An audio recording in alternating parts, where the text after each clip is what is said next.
Before we dive into this episode, I just want to quickly point out that effective January 1st, 2026, federal estate, gift, and generation skipping transfer tax exemptions increased to $15 million per individual.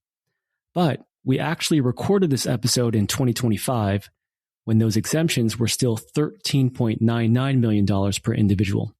So when we reference the 2025 exemptions as current law during this episode, please remember that it was recorded before the 2026 increases took place.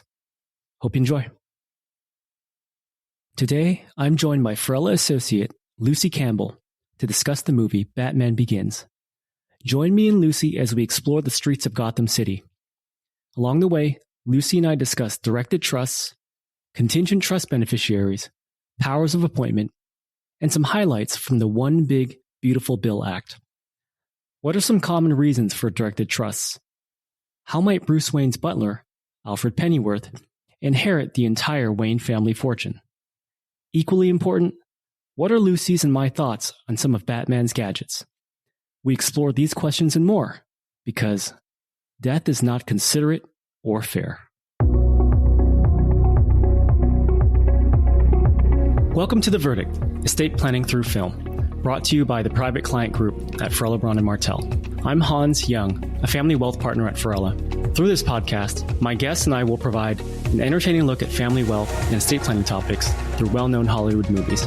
Each episode will focus on a single movie as we discuss fun facts, review our favorite scenes, and engage in thought-provoking discussions of real-world legal issues. And lastly, do you agree with our verdict? Is the movie a guilty pleasure or just not guilty?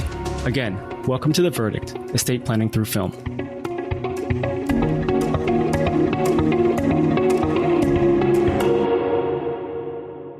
I'm excited to have my colleague Lucy Campbell as my guest on the podcast today. As an associate in Farella's Family Wealth Group, Lucy counsels individuals and families on sophisticated estate and tax planning, estate and trust administration, business succession planning, and charitable planning. Her practice touches upon the full spectrum of income, gift, estate, and property tax laws as she guides clients through wealth transfer and financial planning strategies and lifetime gifting options. Lucy, welcome to the podcast. Hi, Hans. I'm happy to be here today. Thanks for having me. I know we've been trying to record this episode for a long time now, but I've had to delay it for a number of reasons. I think Bruce Wayne trained to become Batman in less time than it took us to get to this episode. So certainly excited that we're finally here. I want to hear about your connection to this movie because you certainly were quick to suggest this one when we were going through movie ideas. So before we get to that, let's get started with some fun facts about the movie. So it released 20 years ago, which is hard to believe, on June 15th, 2005. It was a box office success. It grossed $375 million worldwide on a budget of $150 million. Directed by Christopher Nolan. All movie lovers will know his name very well and his movies. He's known for his cerebral, often non-linear storytelling. This movie really supercharged his career and made him a household name. His later films, of course, we know they include Inception, Interstellar, Dunkirk, Oppenheimer, just to name a few. Perhaps even more importantly than its box office success, Batman Begins also achieved critical acclaim, and along with its sequels, you had The Dark Knight in 2008, The Dark Knight Rises in 2012. Batman Begins is credited with restoring widespread popularity to the Batman character and the franchise, which after the Michael Keaton-led Batman and Batman Returns in 89 and 92, those are the ones I grew up on. And I guess you can kind of throw a nod to the Val Kilmer-led Batman Forever in 95. The franchise actually, kind of hit a low point.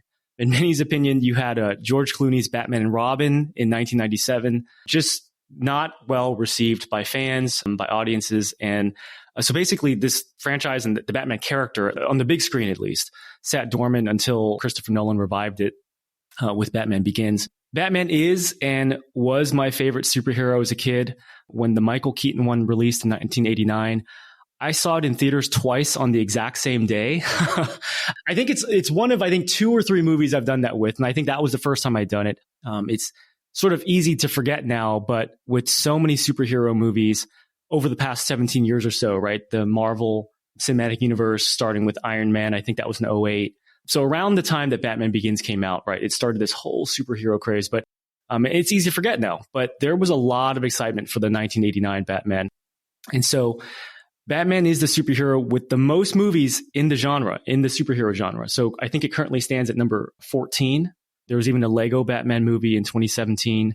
So certainly I'm not alone in liking him as a superhero character. I think it resonates with audiences because he's, fundamentally human. He's got no inherent superpowers, right? Ironically. And his accomplishments are mainly achieved through, training, intellect, sheer determination. It helps that he has a lot of money. Also, probably just looking at what he represents on screen kind of represents the potential in all of us to face and overcome our fears and push back against a very dark world, which is how Gotham City is typically depicted. When did you watch this movie for the first time? And what's your connection to both this movie and perhaps to just a Batman character generally? Okay, well, I have to start with, unfortunately, the 1997 George Clooney Batman and Robin. That was my Batman. Oh, no. I was 6 years old and we had it on a VCR, and it was just something that I'd watch over and over and over again. And I don't think it was so much that I loved George Clooney as Batman. It was just the whole range of characters, like Uma Thurman, Poison Ivy, Arnold Schwarzenegger as Mr. Freeze. It was just a really fun movie. Mm-hmm. Now, when Batman Begins was released in 2005, I was a freshman in high school. And I don't think that I saw this in movie theaters. I think this was a film that my family ordered through the Netflix DVD service. And so we were able to hold on to it for like a week or 2 weeks or whatever the time was. And we just watched it over and over and over again. And I think if you grew up interested in James Bond or the Three Musketeers, Cape Crusaders, or even like Blade Runner, like just, an aesthetic movie, then this film, which was an adult version for me, right? I'm used to like I said, the kind of the George Clooney cartoonish aspect. This was like, oh, this is a serious story. And this is a story where we're going to really dive into who is Batman and why does he do what he does and what's his family look like and what's Gotham, right? Like how do we build out a world so we can understand what is Batman fighting for?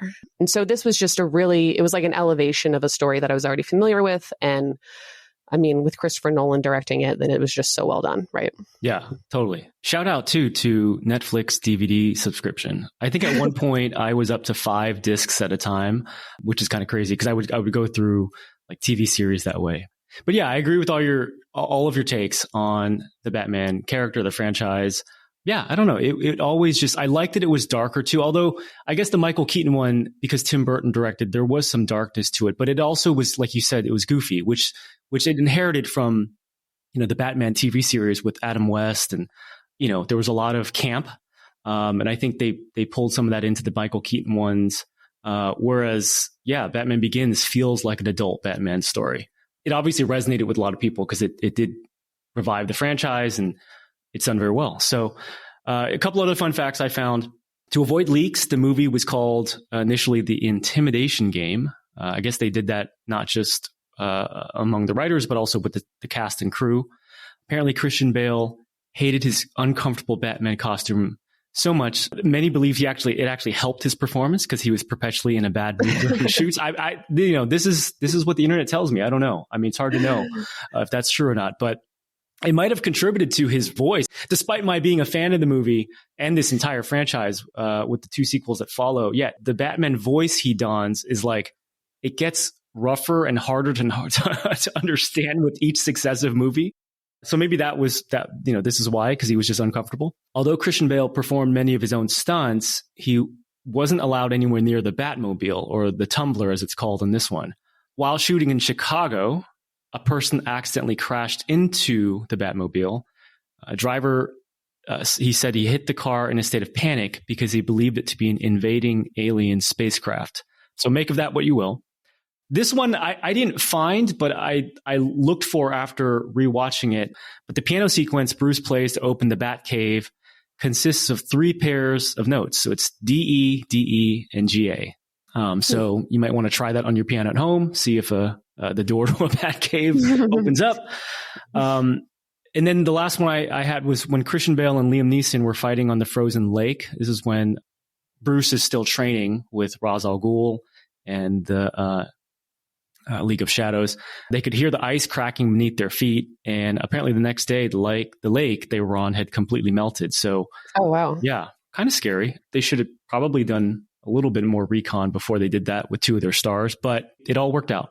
Any other fun facts that you found and want to share? So Cillian Murphy auditioned for the role of Batman, and obviously he didn't get it, but they liked him so much that they slotted him into the film. So an interesting, what if? Yeah. And so I haven't actually seen the film, but Christian Bale, just 5 months before Batman Begins started filming, was in The Machinist, and he was down to 121 pounds. Yeah. So he had to bulk up incredibly fast. And apparently there's a number of phone calls between Christopher Nolan and Christian Bale where, Nolan is like, are you going to be ready? And Bale says, oh yeah, without a doubt. And then would just house like so much food following the call, so he got into the right shape, but I can't imagine, that turnaround as a performer. Yeah. Well, he's kind of become our, at least, he's older now, but when I was growing up, he was like my generation's. There are very few actors who did what he did physically in terms of the commitment to the role, gaining weight, losing weight. So amazing. Let's get to some favorite. I put scenes and quotes for this one because Nolan's style here in this film is he cuts so quickly and there's so many scenes that it was hard to, pin them down to this specific scene. So some of these are actually combinations of, perhaps 1 or 2 or maybe even 3 different moments in the film just for brevity's sake. But I've got Bruce training with Ra's al Ghul in the League of Shadows. This is just, what I'm adding on to it, but he ultimately destroys their temple. Bruce returns to Gotham after his training and arrives at Wayne Enterprises' board meeting. Bruce meets Lucius Fox, selects his gadgets, suits up, builds the Batcave with Alfred. That whole, this is several scenes, but that whole process. We've got Bruce visiting Jim Gordon's office. And this is before he is commissioner. And he makes let's call it a less than elegant getaway from the police station because he's still kind of, feeling out his suit. He's learning how to be Batman. It's far from perfect. Batman introduces himself to the world, in a sense, by foiling Carmine Falcone and his gang's drug shipment. Batman meets Scarecrow, Cillian Murphy, as you just mentioned, who gasses Batman and sets him on fire. And then there's the car chase between Batman, where he's in the Tumbler. We kind of see how the Tumbler works, what its capabilities are, that whole thing where he's getting chased by police officers. That was really cool. There's the sequence where the Narrows, so Gotham's water supply, is poisoned. Finally, Rachel discovers Bruce is Batman. And actually, I missed one. Sorry. This is the final fight between, how could I miss this one? This is where Batman fights Ra's al Ghul on the train as they're sort of, barreling towards Wayne Enterprises building. That was a lot. And it's a 2 hour and 20-minute movie or something. There's obviously a lot to cover. Any of those meet your definition of a favorite scene? Yeah. So you pinpointed a couple, and then I'll add one final one. In preparing for this podcast, then we watched the film multiple times. And my favorite scene kind of transformed into what scene am I looking forward to the most? And I was surprised by how it turned to kind of quiet moments. So when Bruce visits Jim Gordon's office and Batman is discussing or bringing up the topic of, how are we going to stop the corruption going on in Gotham? And he's got a stapler pointed to the back of Gordon's head. And Gordon, of course, thinks that it's a gun, right? So he's tense and he's nervous. And Gordon responds with, "You're just one man." And Batman says, "Now we're 2." And Gordon responds, "We." And then the fight and the chase scene ensues. And I think on a rewatch, it's just really interesting to see Batman with his team and to see the moment when Gordon realizes that, wait, I'm kind of part of the team, even though I might not have asked for it, right? But Batman, he trusts him and he's been watching him, and Batman's really good at watching what's going on in Gotham, right? And he can see through Gordon and he wants him to help out. And I think what Nolan does really well in the film is, you get to see when Batman is in trouble, then who's going to help Batman? And Gordon is one of these guys. So That's one of my favorite scenes. I think a second one, you mentioned when Batman is foiling Falcone's, gang, the drug shipment at the docks. If you put yourself in the villain's POV, you don't see a whole lot of Batman. You see flashes, right? Like glimpses. He's coming down from the ceiling and then he's gone. And so that scene where he's snatching people back into the darkness, that's scary. And I really like the way that this whole scene is done. And then, of course, you get a bit of a comedy break when one of the bad guys screams, where are you? And he whispers, like, here. and that's just really great. The final scene I wanted to talk about is after Batman captures Falcone and then the bat signal goes up, then there's a scene where Batman's standing on the edge of a building with a really long cape on overlooking the city of Gotham. And it's just this really epic shot. And he's just in stone. He's like a gargoyle looking over the city.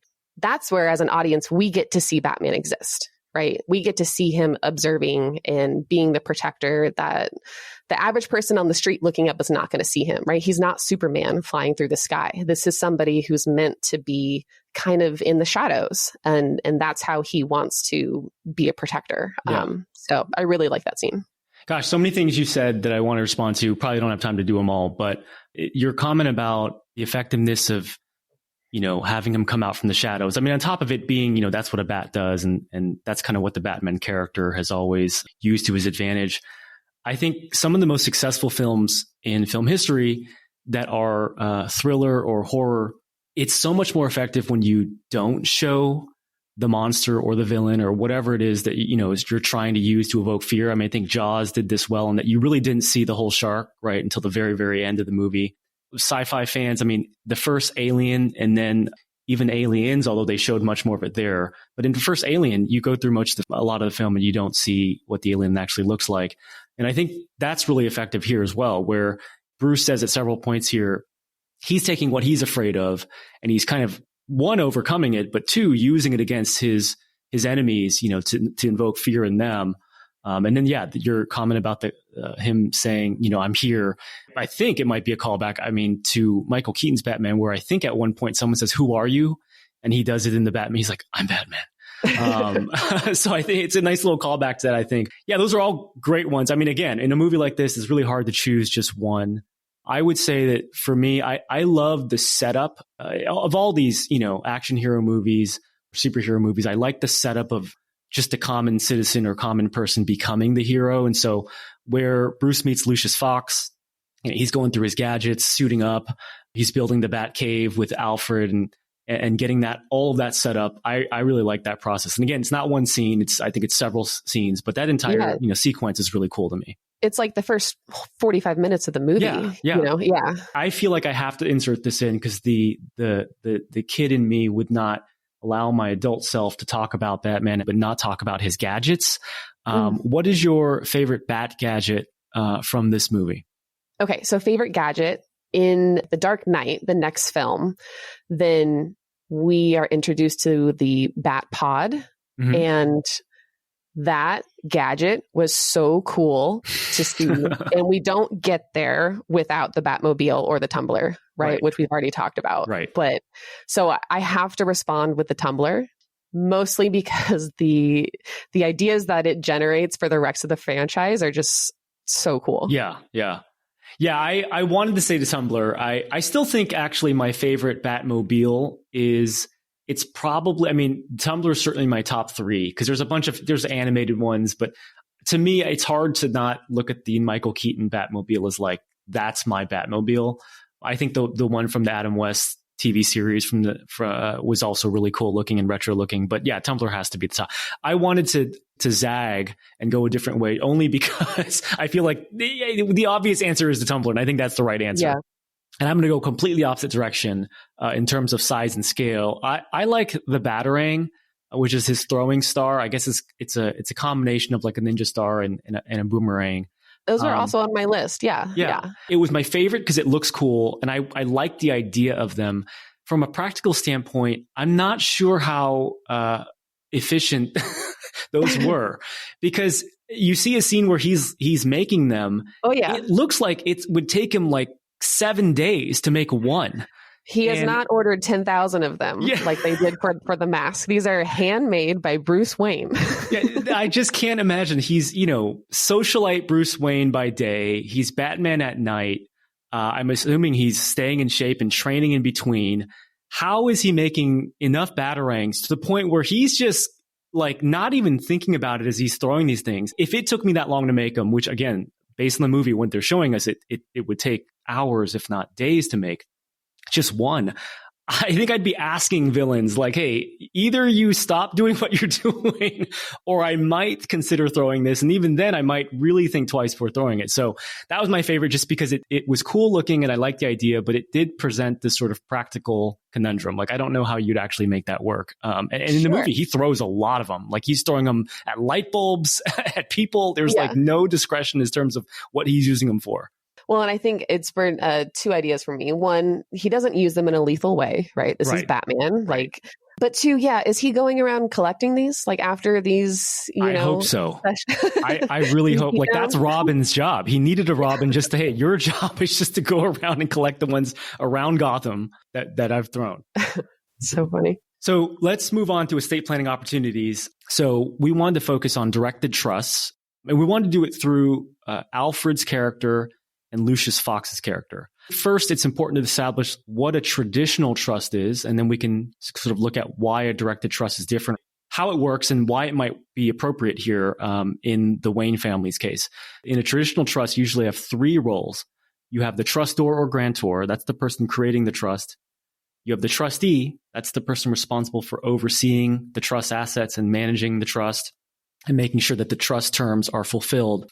And then you have the beneficiary, who's the person who actually receives the benefit from the trust. So in a traditional trust, the trustee role is solely responsible, as I mentioned, for asset management, trust distributions, and administrative tasks.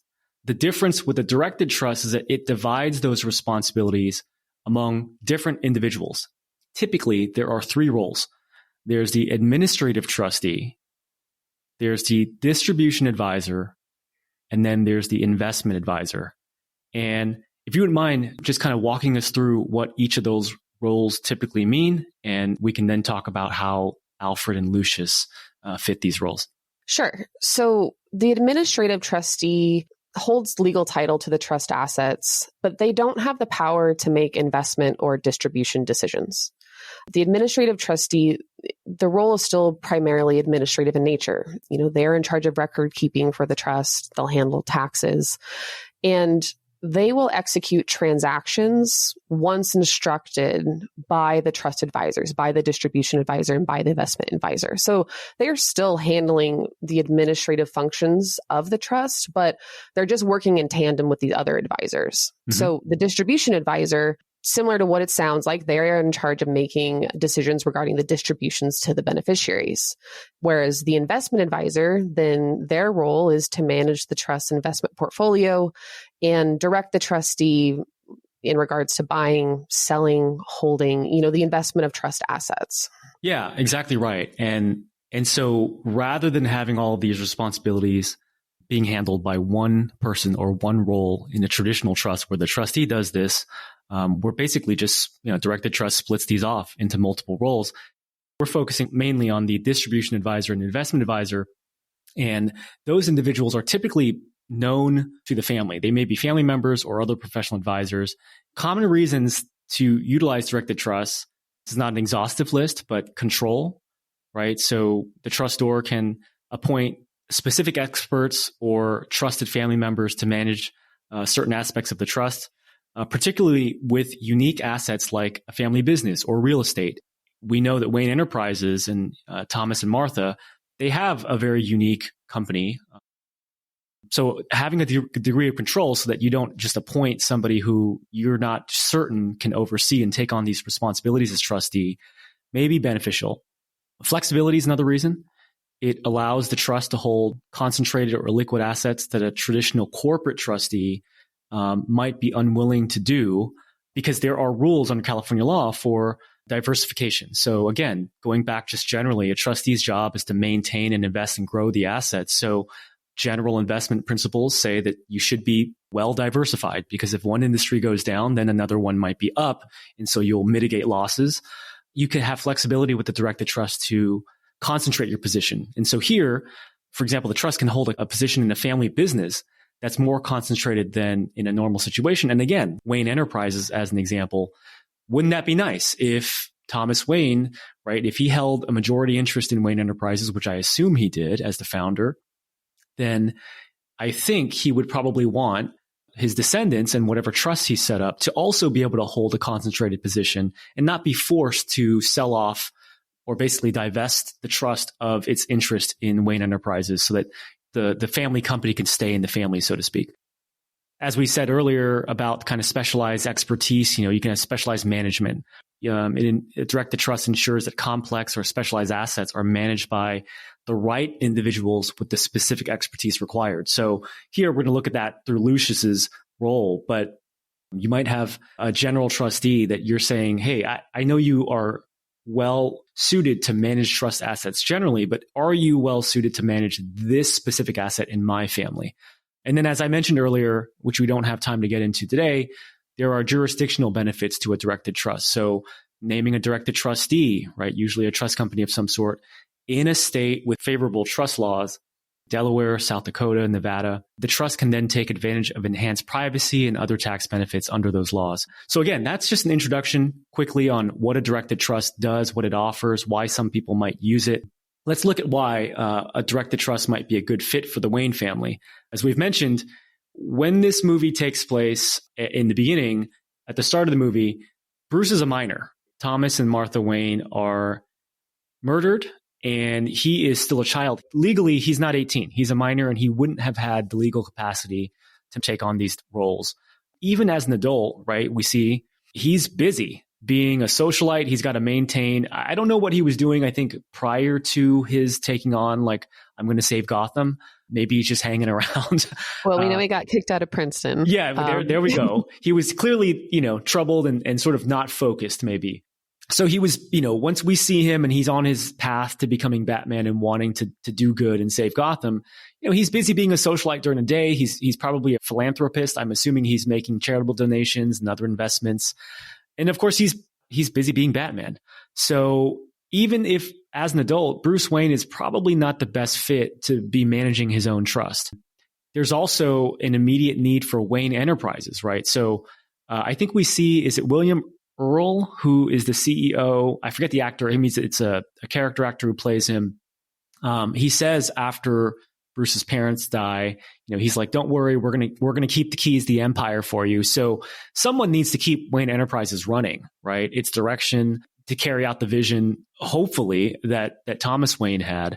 And there's also a need for whatever trust was set up for Bruce and for his benefit, whatever assets are in it. Again, presumably it's primarily Wayne Enterprises shares and other assets.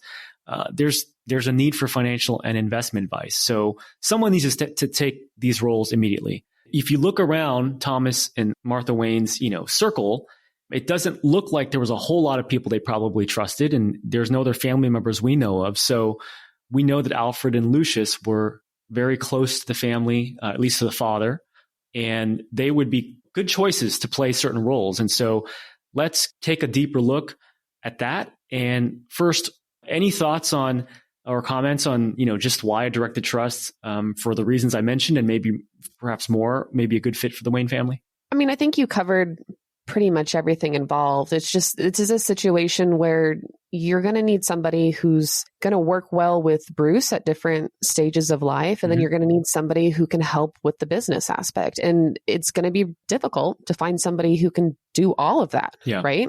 So let's maybe try to specialize a little bit. Yeah. Yeah. So let's focus on Alfred. So you and I were talking, and we feel like he would be a really great fit as distribution advisor. I think, and we've covered on this podcast series before, just what a guardianship is generally and how it works in a couple of other episodes. But Alfred presumably was Bruce's guardian, legal guardian once his parents died, right? He was already living with them. He was, basically raised Bruce. So I don't think there's any question that he knows the Wayne family well. He also knows Bruce very personally because, again, he was essentially a father figure in his life. And if you look at what a distribution advisor is intended to do, which is that role is intended to approve or deny distributions from the trust. And it's tough to do that, or at least it's tougher to do that when you don't have a clear understanding of who the beneficiary is or what their needs are. Here, Alfred, he's clearly got a personal knowledge of Bruce's, both as a child, I guess, and growing up, his lifestyle and his needs. But I think all the more so as Bruce is transforming into Batman, now that Alfred is, Bruce has looped him into, hey, I'm Batman. I'm pursuing this and I'm on this journey now. I think he's got a really intimate look at what his needs are. And so I don't know how they're structuring all of Bruce's purchases, whether it's a Wayne Enterprise purchase, because he's clearly burning through cash, right? You don't just build a Batcave. I would think the Batcave probably is a personal, right? That's probably a personal expense because it has to do with Wayne Manor. But all of this money that's not coming, assuming it's not coming out from Wayne Enterprises as some type of company expense, I mean, these would have to be personal expenses that Bruce is having. And so those expenses have to come, the funds for those expenses have to come from somewhere. And if we assume that Martha and Thomas set up a bunch of irrevocable trusts of different types for Bruce's well-being as he's getting older and as an adult, those funds have to come out of there. And yeah, who better to approve or deny or kind of be the gatekeeper, I guess, for the distributions that come from that trust other than Alfred. Last thing I'll say here is Alfred tells Bruce at one point, I think it's when he got chased by police through the city of Gotham in the Tumbler. And I think Alfred is saying, this has gone way beyond what you initially seem to want to do. Now it's gotten reckless. That's his concern. He tells Bruce, don't destroy your father's name. And basically he doesn't want Bruce to destroy, but rather he wants him to preserve his father's legacy. And that's very akin to what a distribution advisor is intended to do, because their task is to preserve the trustor's financial legacy. I think there's a lot of parallels here between Alfred and the typical role of what a distribution advisor does. And I think he'd be a great fit. And then I also want to just point out, clearly this is an intention because he knows the Wayne family well, Alfred, that is. There was some comment at one point, I think he made it, that Wayne Manor, right, Bruce's home, was passed down through 6 generations of Wayne family descendants. That doesn't happen by accident. That happens because there was intentional estate planning, intentional tax planning. And I think it also happens because you had the right people appointed in the right position. So anyway, any other comments you have to add to why Alfred would be, I think, a great fit as distribution advisor for Bruce? I think what comes to mind is one of the most famous quotes from the movie, which comes from Thomas Wayne. Why do we follow Bruce? So we can learn to pick ourselves back up again. And with Alfred having a background and a deep understanding of the family history, as you've said, then he's also here to provide, support. If something's going wrong for Bruce, he can kind of get him back on track, right? And we see this in directive trusts, where maybe within the trust terms, and there's been some provisions where you said you kind of build in some guidelines for the advisor to understand what's important from the grantor's perspective. And do they want the beneficiary to maybe hold certain values or, avoid certain behavior? And so, I mean, kind of as you've already pointed out, like Alfred just has a really deep understanding of what's the goal here. And if something's going wrong, how do we get Bruce back on track? How do we protect him? And there's just constant communication between them too, right? Who's always there for Bruce, right? It's Alfred. Yeah. Who's picking him up when he's been poisoned. Who's picking him up on the jet, from the League of Shadows. Like he's there and he's holding that communication strong, and it's really important. Yeah, I think when he gets gassed and lit on fire by Scarecrow, I think Batman, doesn't he call him? He sets off some type of like locator, GPS locator. And then he says, I think he literally says like, Alfred, save me. It's like Alfred's taken on a huge role. And yeah, to just echo what you're saying, when someone has passed away, their estate plan, the terms of the trust or estate plan that they've set up, that really becomes the only guidance they've left, either someone in the trustee role or a third-party advisor or your family with. And so what you're trying to do here with this distribution advisor, especially when it's someone like Alfred who knows the family so well and knows Bruce so well, And it's kind of evolving with Bruce, right? Because obviously Bruce's needs have changed dramatically, even from child to adult, but from adult to now he's escaped crusader. Wouldn't it be great if your distribution advisor or other advisors within the trust can kind of fill in the gaps where the trust, right? The terms of the trust, your legal documents are silent or can't say anymore. You have someone who knows the beneficiary in a way that sometimes just can't be elaborated or described in a legal document very succinctly or well. So let's move on to Lucius. We think he's a great investment advisor. We start the movie where Bruce I don't think he knows who Lucius is. Yeah, he meets him later during the movie. We find out that Lucius was on the board of Wayne Enterprises at one point, was removed. I think that was by William Earl, or at least someone in William Earl's camp. Again, he, like Alfred, because of his connection, we find out that he also knew the Wayne family, Thomas Wayne particularly, and we're going to find out as we watch the movie that he knows the company very well. He now runs the Applied Sciences Department, which is a research and development subdivision of Wayne Enterprises.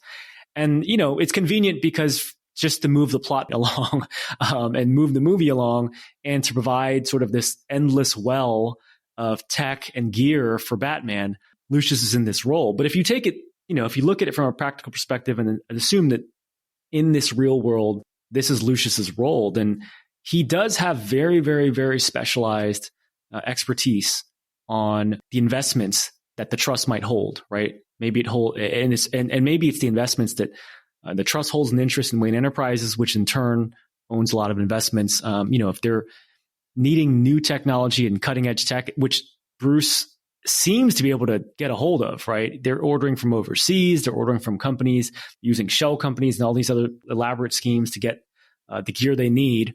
One would think that there are some investments in startup technology companies, other companies that, again, just your average trustee who maybe invests and broadly diversifies is not going to know.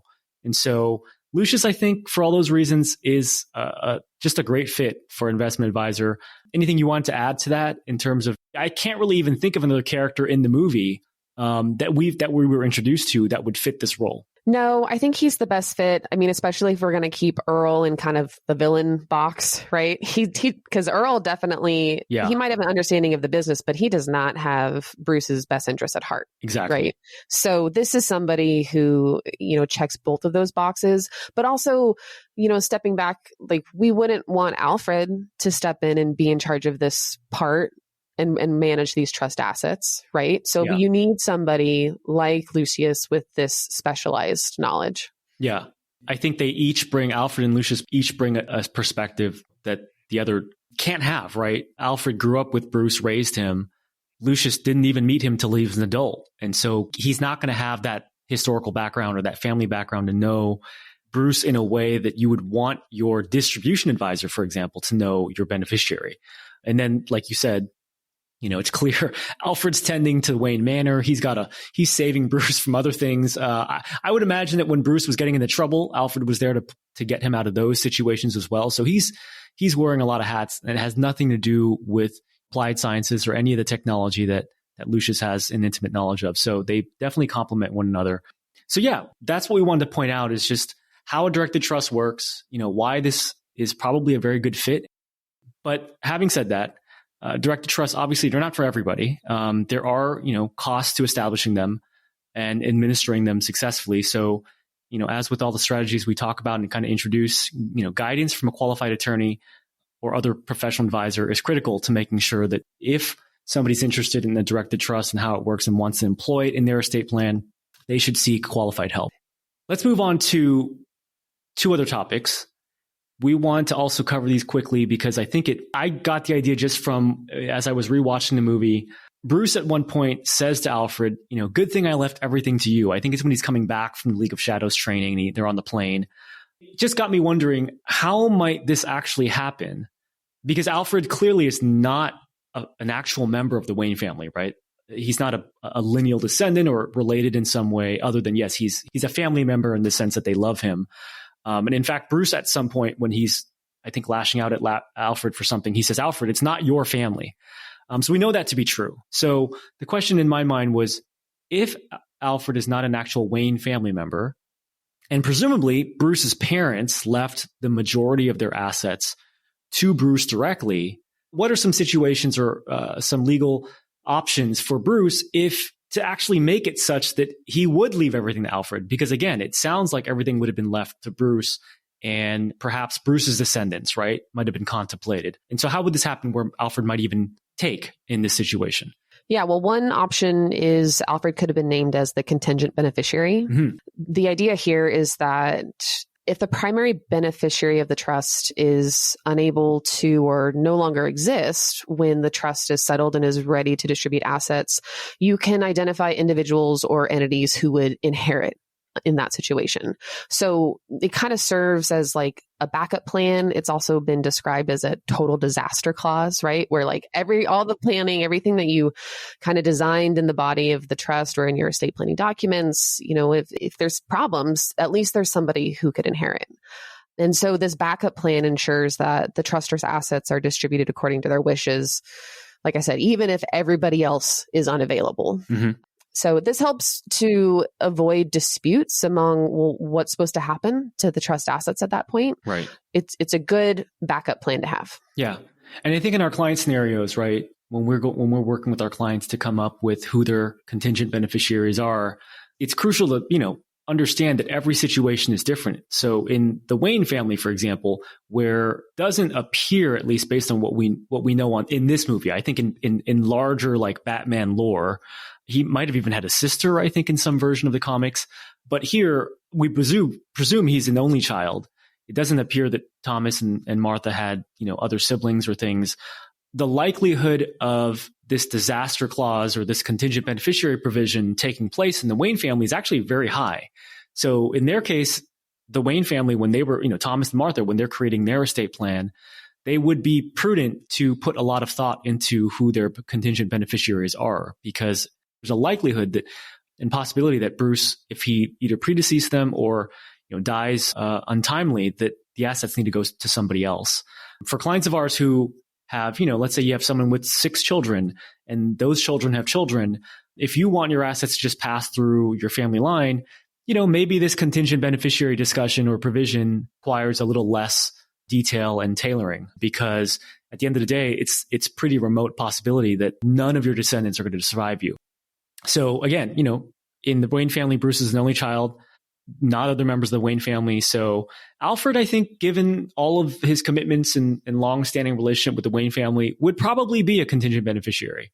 The other topic, as far as how Alfred could possibly be a beneficiary of the Thomas and Martha Wayne, estate, is that Bruce's parents, with contingent beneficiaries, it would have been them who would have needed to, when they're creating their estate plan, write Alfred into it. We know Bruce can't have a part in that because he's a child at that point, right? And perhaps they even created their estate plan before he was born. We don't know. So let's say they had not done so. They didn't write Alfred into their estate plan. Is there a legal way or option that Bruce can take as an adult to still select Alfred as a beneficiary and leave everything to him? If Thomas and Martha had given Bruce a power of appointment, which is legal authority granted to Bruce to decide who would receive assets from the estate or from the trust, then he would be able to exercise this power to distribute trust assets to Alfred if he named Alfred. But from a higher level point of view, when crafting the powers of appointment, then Thomas and Martha would have wanted to keep in mind different ways that power of appointment could be prepared. So there's a general power of appointment, and then there's a special or a limited power of appointment. And a general power of appointment allows the power holder to appoint assets to anybody, including themselves. So this is like the most flexible power that they could have given Bruce. There's also a special, or sometimes called a limited power of appointment, which is more restrictive in that you limit the choice of appointees to a specific group of people. And this will exclude the power holder, or in this case would exclude Bruce. So they could say, we only want you to be able to appoint assets to our descendants or family members of ours, or Bruce, if you get married, to your spouse, or maybe just to charities, right? But they could also craft the power of appointment to identify anybody, Right. in which case it could be exercisable to Alfred. For maximum tax efficiency. These are lifetime trusts for Bruce. So they would have needed to give him a power of appointment that it couldn't have been so restricted. And in the Hangover episode, we talk a little bit about the tax implications of a power of appointment. And it's very key. And so usually with a lifetime trust that's intended to go on for multiple generations and be efficient from estate tax and generation skipping transfer tax, otherwise known as GST tax, usually you have to use a limited power of appointment. Presumably it's a limited power of appointment, but it can't be so limited to where it was only descendants, right? Because if that's the power that Bruce has, that he can only appoint his limited power of appointment among descendants of the Wayne family, then that would have excluded Alfred. So given that, he was saying it in jest on the plane, I think, in the movie, but let's just say he's serious and he did leave everything to Alfred, then I think we have to back into the idea that his power of appointment was a little bit broader. So maybe it was to any person, not just a family member or descendant.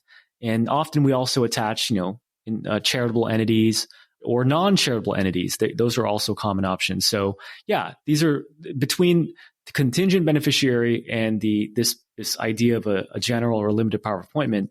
These are some ways that Alfred could have become a beneficiary of the Wayne estate. And I think the difference between the two there are just that Bruce has power over one, if we're talking about power of appointment, versus in a contingent beneficiary situation, that would have been something that Bruce's parents would have needed to establish and write into their trust. Two more points on the power of appointment is just there's a distinction between a lifetime power and what's called a testamentary power, otherwise basically describing a power that can be exercised only upon one's passing, at one's death. And so how this would happen, how is a power of appointment exercised? It's generally done through a standalone written instrument. And if it's during your lifetime, you could put in writing, I exercise my power of appointment, and to whoever your appointees are.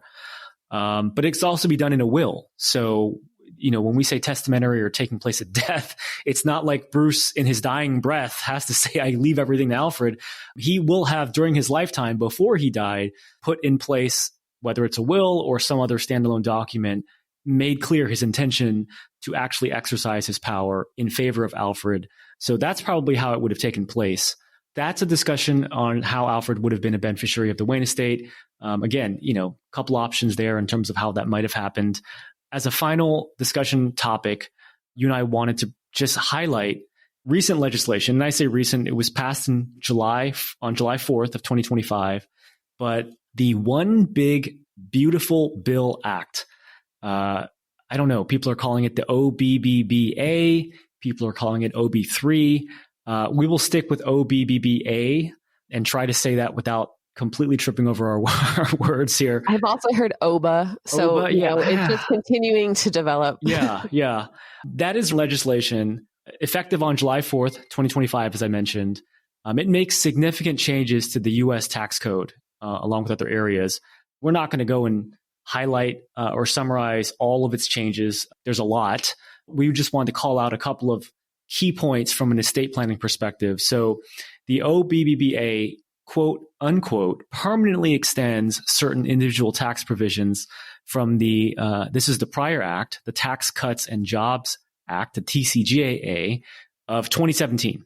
So basically, effective January 1st of next year of 2026, the OBBBA increases federal estate, gift, and generation skipping transfer tax exemptions to a certain amount per individual, indexes it for inflation. So as a reminder, where we are currently under current law, it's the estate and gift and GST exemptions are all $13.99 million in 2025. Lucy, what does it go up to in 2026 as a result of the OBBBA?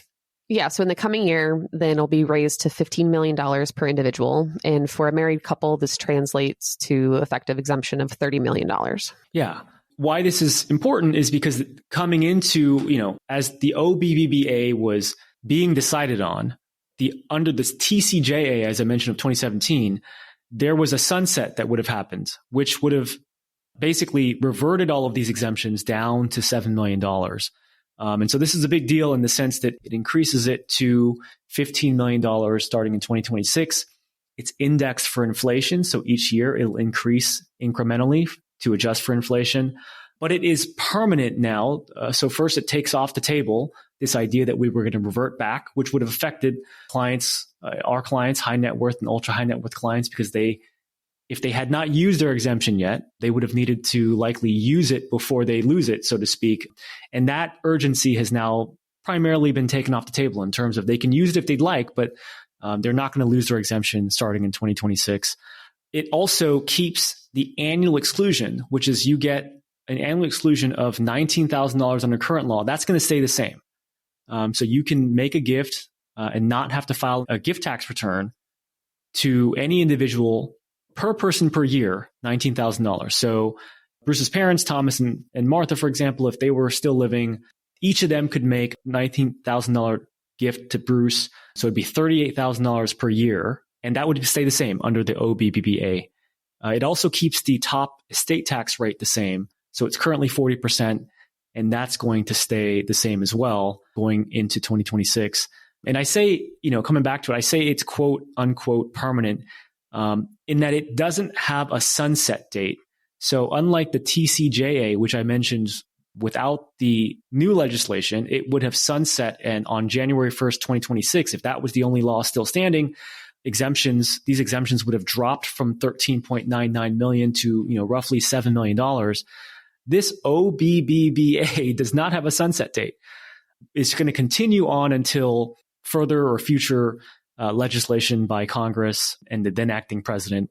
So it is more difficult to change it at this point. And so they are permanent. But again, permanent only means until the next law takes place. So like many of our, high net worth, ultra high net worth clients, I think Bruce's advisors would have definitely been aware of the OBBBA. I mean, it was big news heading into this year. Like many of our clients, though, the increase to these exemptions, from 13.99 to 15 million per person, it would have been helpful and meaningful, but they're probably of nominal value to Bruce, right? I mean, I think we know him to be a billionaire. I think historically in the comic book, in that franchise, he's a billionaire. I don't know if he's, by today's standards, supposed to be a trillionaire, but having an extra $1 million of exemption and indexing it by probably several $100,000 each year for inflation would be helpful to him if he leveraged it right with the right strategies, but probably not groundbreaking. I mean, he probably needs to be doing high-end estate planning regardless of how this law turned out. But nonetheless, still important to know. Any other comments about the OBBBA? I'm proud of myself because I don't think I tripped over that, but I've also said it very slowly. So. Yeah, very smooth. I mean, the only other comment is that there's been plenty of people who were under the impression that they'd fully used up their exemption, and now they might have a little bit more. Yeah. So, reach back out to counsel. Exactly. Let's end with our verdict for the movie. Guilty equals you enjoyed the movie but feel guilty about it for any reason. Not guilty means that you either disliked the movie or loved it. In either case, it cannot possibly be a guilty pleasure. I think for me, definitely a not guilty. It was, again, so cool at that time. And still, even on the rewatch, I think a lot of it holds up.